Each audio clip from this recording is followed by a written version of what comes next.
Centre میں نہیں ہے، سینٹر میں صحیح ہے. نہیں نا، دیکھ میں حاضر خدمت ہوا ہوں. وہ کلچی ورکشاپ کا ایک پروسیس ہے.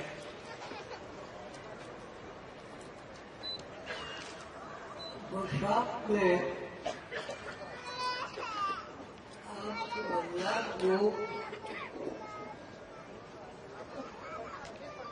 ایک سوال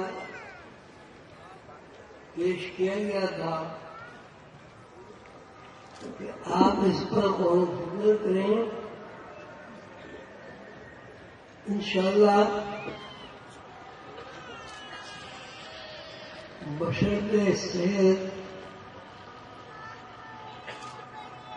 میں اس کا جواب آپ سے سننے کا خواہش مند ہوں. اور پھر پوچھ لیتے ہیں مقدر بابا ہو یا رحمت اللہ علیہ سے علم تدوین سے متعلق بھائی جان جو مجھے فیض حاصل ہوا ہے اس کے بارے میں کچھ عرض کرنا چاہتا ہوں.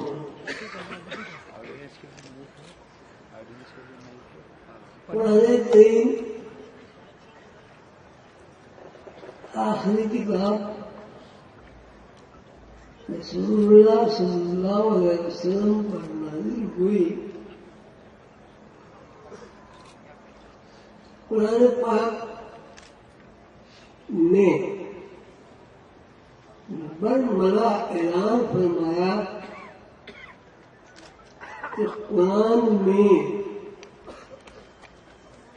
کوئی چھوٹی سے چھوٹی بات اور بڑے سے بڑا مسئلہ ایسا نہیں ہے جس میں قرآن میں وضاحت نہ کر دی ہو اور دنیا آخرت جنت دوزخ حشر و نشر نفخ الصور برزخ 7 آسمان بیت المعمور سورۃ المنتہا جاب عظمت جاب کبریا جاب محمود مقام محمود اور تجلی ذات کے فارمولے ایکویشن وضاحت کے ساتھ بیان نہ فرمایا ہو. لا يغادر صغيرة ولا كبيرة إلا أحصاها.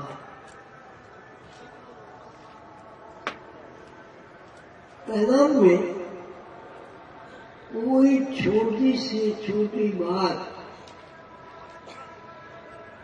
اور کوئی بڑی سے بڑی بات ایسی نہیں ہے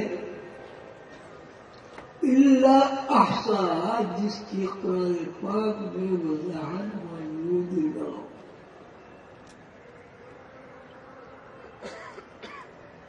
وہ موضوع حیات کی الٹ پلٹ زندگی ہو، جنت کی زندگی ہو، دوزخ کا عذاب ہو، کہکشانی نظام ہو،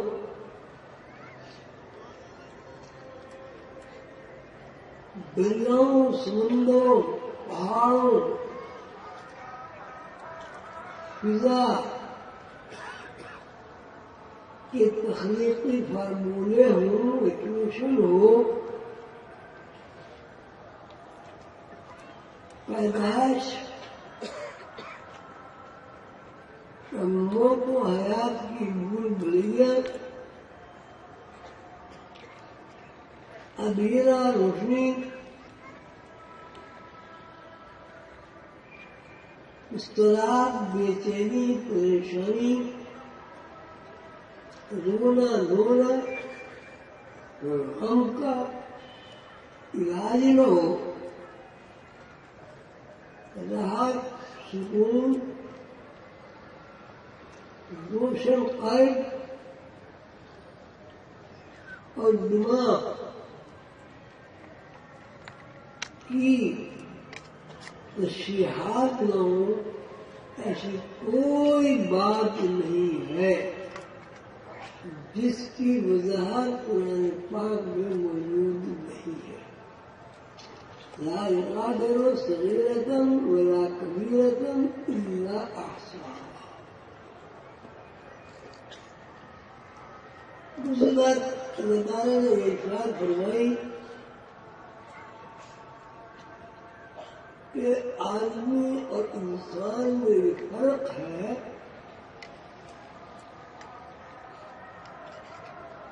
کہ آدم علیہ السلام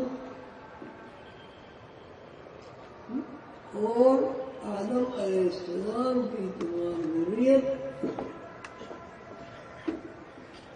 آدم علیہ السلام کی دنیاؤں میں شجر و حجر چرند پرند کوسار مردار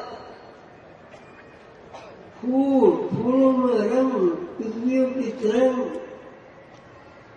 ہر چیز قرآن پاک میں بھی وضاحت موجود ہے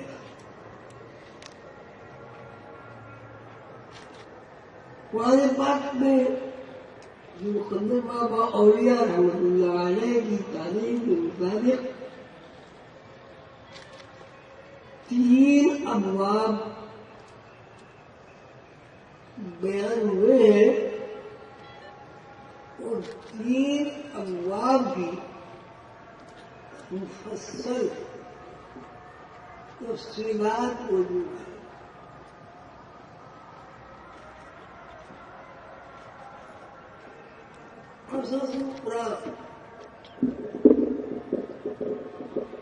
قصص القرآن کا جو مطالعہ کیا جاتا ہے تو کائنات کی شروعات سے کائنات کی نشو و فراز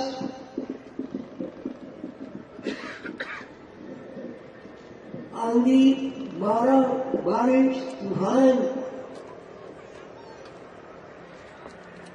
سب وضاحت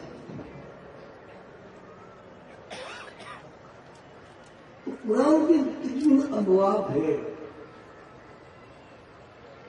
ایک باب عبرت حاصل کرنے کے لیے انعام یافتہ طبقات کے اساس و اشعار آرام و آسائش کی خوشنما زندگی کے لیے اور عالم میں تباہی بربادی تعمیر کے واقعات تفصیلاً بیان کیے گئے ہیں جو پیغمبران کرام علیہ السلام کے خصوصی انبیاء میں اور خصوصی قرآن میں وضاحت کے ساتھ موجود ہے دوسرا بات شریعت مطہرہ سے متعلق کہ حیوان اور انسان میں فرق کیا ہے حیوانات اور انسان کی زندگی میں وہ کون سا تغیر ہے، وہ کون سی تبدیلی ہے، وہ کون سی احتیاط ہے جس سے آدمی حیوانات سے جدا ہو کر انسانیت کا لبادہ پہنتا ہے یا پہن سکتا ہے۔ تیسرا باب تاریخ کا ہو گیا، پھر شریعت مطالعہ کا ہو گیا۔ تیسرا باب جو ہے وہ اللہ تعالیٰ کے ایگزیکیوشن سے متعلق ہے۔ چاند، سورج، ستارے، زمین مستقل گردش میں ہے۔ اس گردش میں جب غور و فکر کیا جاتا ہے تو کہیں ہمیں تغیر نظر نہیں آتا۔ اگر ایک سورج 10,000 سال پہلے مشرق سے نکلا تو آج بھی مشرق سے نکلا۔ یہ سب ایسا نظام ہے جس نظام میں نہ تغیر ہوتا ہے نہ تبدیلی ہوتی ہے۔ بسم اللہ الرحمن الرحیم فلن تجد لسنت اللہ تبدیلا ولن تجد لسنت اللہ تحویلا۔ اللہ نے جو قانون بنا دیا ہے وہ ہمیں ادب ہے، اس میں نہ تبدیلی ہوتی ہے اور نہ تغیر ہوتا ہے۔ چڑیا چڑیا ہے، چیونٹی چیونٹی ہے، ہاتھی ہاتھی ہے، پہاڑ پہاڑ ہے،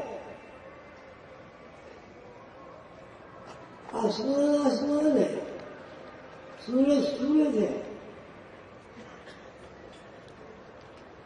رزق کے بارے میں جب ہم غور کرتے ہیں تو آدم علیہ السلام کے زمانے سے اب تک گندم ہے،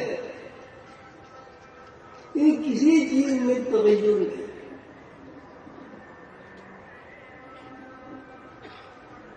مشرق مغرب شمال جنوب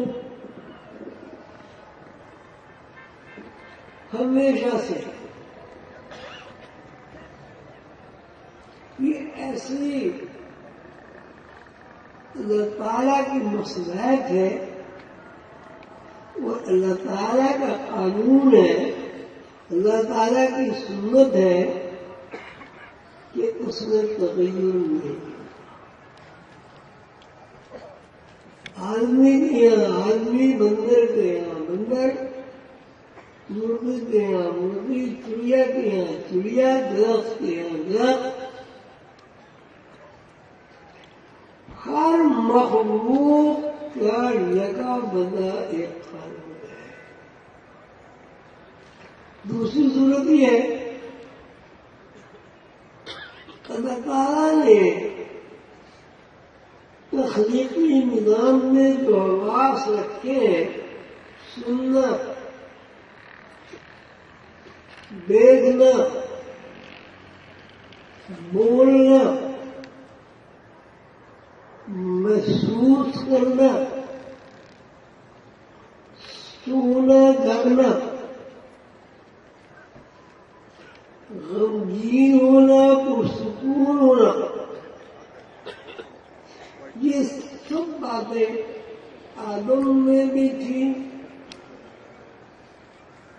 اور لاکھوں سال گزرنے کے بعد آدم کی اولاد میں بھی ہے۔ کبھی کے بعد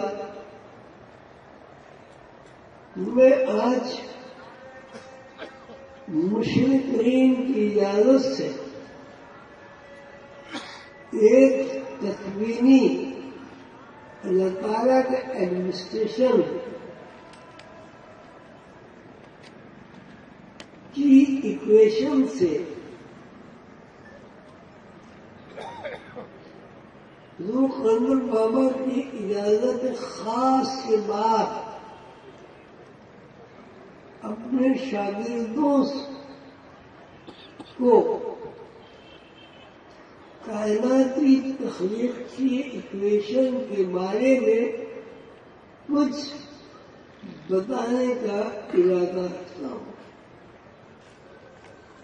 دعا کریں کہ اللہ تعالیٰ مجھے اس بُدھی کو اس طرح سمجھانے کی توفیق عطا فرمائے کہ میرا محدود شعور اور میرے بچوں کا شعور اسے اس حد تک قبول کر لے کہ بات سمجھ میں آ جائے.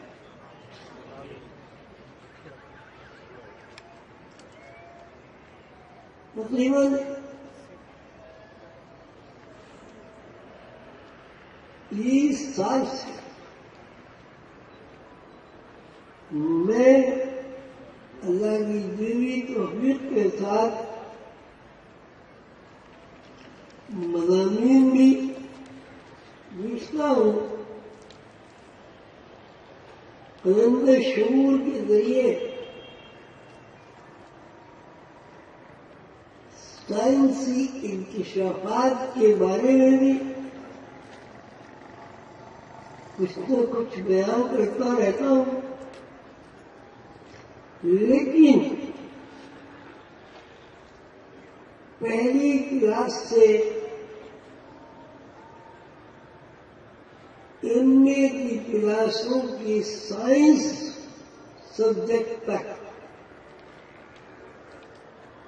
تقریباً 30 سال سے زیادہ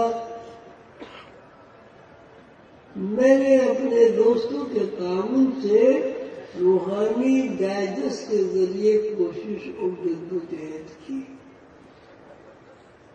35 سال میں سمجھتا ہوں اللہ تعالیٰ نے میری محنت کو قبول فرمایا اور آپ سب لوگوں نے خلوص نیت سے، محبت سے، عشق سے میرا ساتھ دیا. اب میں سمجھتا ہوں کہ اب اگر میں کوئی بات روحانیت کی ظاہر کرنا چاہوں ابتدائی تو انشاءاللہ وہ سننے بھی آئے گی اور اس کا دماغ پر بوجھ بھی نہیں پڑے گا. دعا کریں اللہ تعالیٰ مجھے توفیق دے کہ قرآن کریم کا تیسرا حصہ جس کو علم لدنی اللہ تعالیٰ نے فرمایا ہے اس کے بارے میں آپ حضرات کو ابتدائی تعلیم کے بارے میں کچھ عرض کرنے میں کامیاب ہوئی ہو. بسم اللہ الرحمن الرحیم. وَسَخَّرَ لَكُم مَّا فِي السَّمَاوَاتِ وَمَا فِي الْأَرْضِ جَمِيعًا مِّنْهُ. ارشاد باری تعالیٰ ہے کہ ہم نے تمہارے لیے جو کچھ آسمانوں میں ہے اور جو کچھ زمینوں میں ہے اس کو مستحق کر دیا، یعنی تمہارے تابع کر دیا. اس کی مثال لوہا ہے. اللہ تعالیٰ فرماتے ہیں کہ ہم نے لوہا بنایا، نازل کیا، تخلیق کیا لوگوں کے لیے، اور اس میں بے شمار فائدے محفوظ کرتے ہیں. اب یہ بتانے کی بات نہیں ہے، ہر پڑھا لکھا آدمی اس بات سے واقف ہے کہ ترقی کے کسی بھی شعبے میں اگر لوہے کا دخل نہ ہو تو ترقی ناقص ہے. اس سے کوئی کام نہیں کر سکتا. ریل کی پٹری، ناصر کی نام، کاٹ، لوہے سے مراد، حدیث سے مراد مختلف دھاتیں. یہ ایڈمنسٹریشن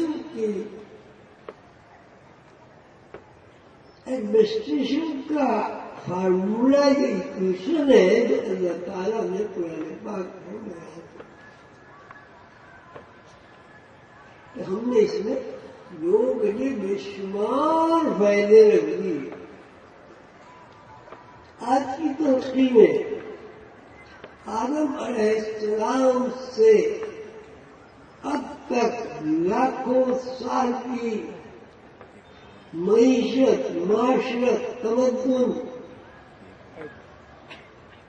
میں کہیں بھی آپ کو لوہے کے وجود سے انکار ممکن نہیں ہے. اسی طرح سے دوسری باتیں اللہ تعالیٰ فرماتے ہیں کہ ہم نے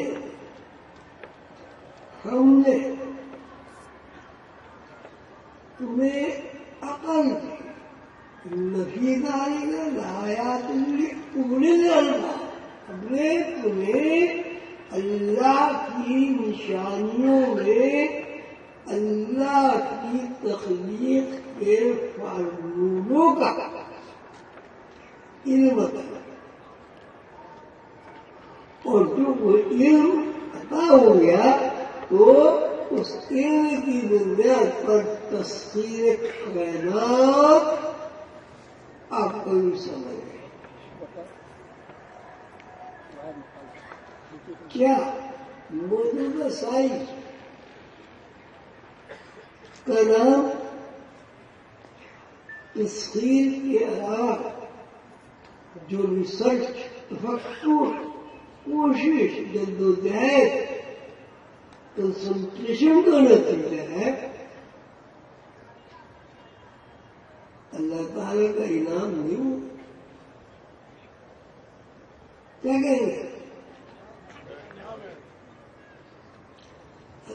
دوسری بات یہ کہ لگار ہوا کہ ہمارے کائنات میں جو بھی تفکر کرے گا اس کا تفکر اس کی رہنمائی کرے گا، اور وہ چیزیں جس کا تفکر نے رہنمائی کر دی ہے وہ اپنے فوائد، اپنے مفاد، اپنا نقصان اس کی بتائے. ہر چیز میں نفع نقصان.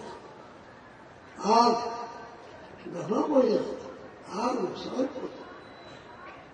پانی نفع پہنچاتا، طوفان بستیاں مار دیتا. یہ پورا نہیں تھا. تو میں نے کہا ایک سوال یہ تھا. کیا سوال تھا بھائی؟ کسی کو یاد ہے تو بتاؤ. کیا سوال کیا تھا ورکشاپ میں؟ یہ ایک اور صفر، کیا ایک کے ساتھ صفر ملا کے آپ نے سوال پوچھا تھا اور پھر اس سے صفر ہٹا کے ایک کی ویلیو ڈالی. اب بتاؤ آپ کیا سمجھے؟ میں نے سب کو دعوت دی تھی، چلی کہا تھا گروپ بنا کے اس پہ غور و فکر کرنا ہے. کل میں آپ سے پوچھوں گا کہ ان کے لوگوں نے تفکر کیا وہ سب ہاتھ اٹھائے.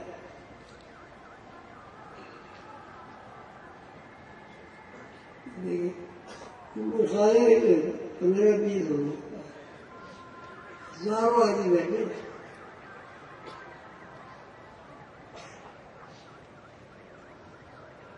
چلو اب جن لوگوں نے تفکر کیا وہ دائرے کو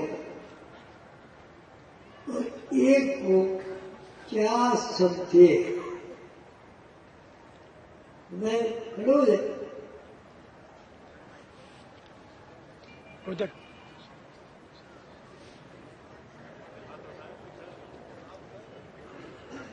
بھیا فلور 12 آدمی گائے نا کیا سمجھے؟ السلام علیکم ورحمۃ اللہ وبرکاتہ. حضور مرشد کریم، دائرے سے مراد دنیا ہے اور ایک سے مراد اللہ تبارک و تعالیٰ وحدہ لا شریک ہے. ہم سب اس دنیا میں جتنے بھی مخلوقات ہیں وہ اس دائرے کی ایک ایک ذرہ ہیں. اگر ہم اس دنیا سے ختم کر دیے جائیں تو اللہ تبارک و تعالیٰ وحدہ لا شریک ایک ہے، اس کی ذات باقی ہے. اور ہم سب اگر ختم کر دیے جائیں تو اس کی عبادت کرنے والا اس دنیا میں کوئی نہ رہے. دوسرے صاحب جن لوگوں نے ہاتھ اٹھائے وہ کھڑے ہوئے.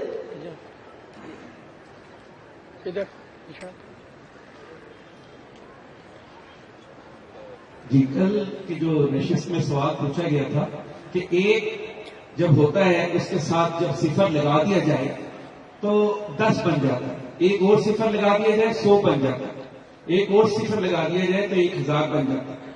تو یہاں بنیادی بات یہ ہوئی جو ہم نے تفکر سے سوچا کہ اصل ویلیو ایک کی ہے.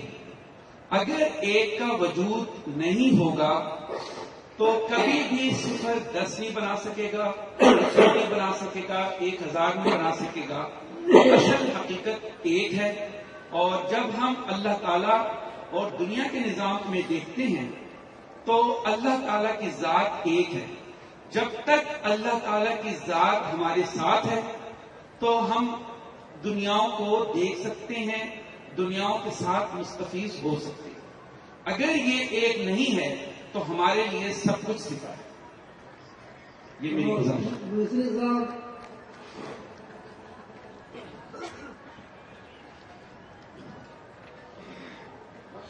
ہمارے گروپ نے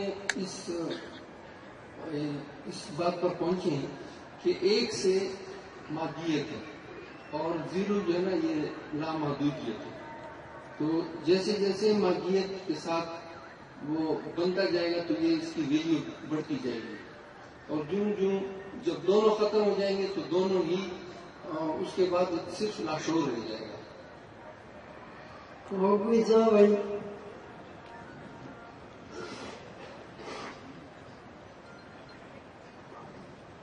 جو آپ نے سوال فرمایا تھا حضور، اس میں یہ انسان کی دی ہوئی ویلیوز ہیں ایک کو یا صفر کو. صفر کو یہ ایک طرف کہہ رہے ہیں کہ صفر یعنی کوئی زیرو، کوئی ویلیو نہیں ہے. دوسری طرف جب وہ ایک کے ساتھ لگ رہا ہے تو وہ اس کو 10 گنا بنا رہا ہے. 2 لگ گئے تو 100 گنا ہو گیا، 100 ہو گئے. جب آپ نے فرمایا تھا اصل میں کہ اگر ایک ہٹا دیا جائے تو کیا رہے گا، اس سے میں یہ سمجھا تھا کہ آپ نے ہمیں اس طرف متوجہ فرمایا ہے کہ یہ جو ہندسے ہیں ان کی کوئی اہمیت نہیں ہے، کوئی ویلیو نہیں ہے. یہ انسان کے شعور نے ان کو ویلیوز عطا کی. اہمیت اس کی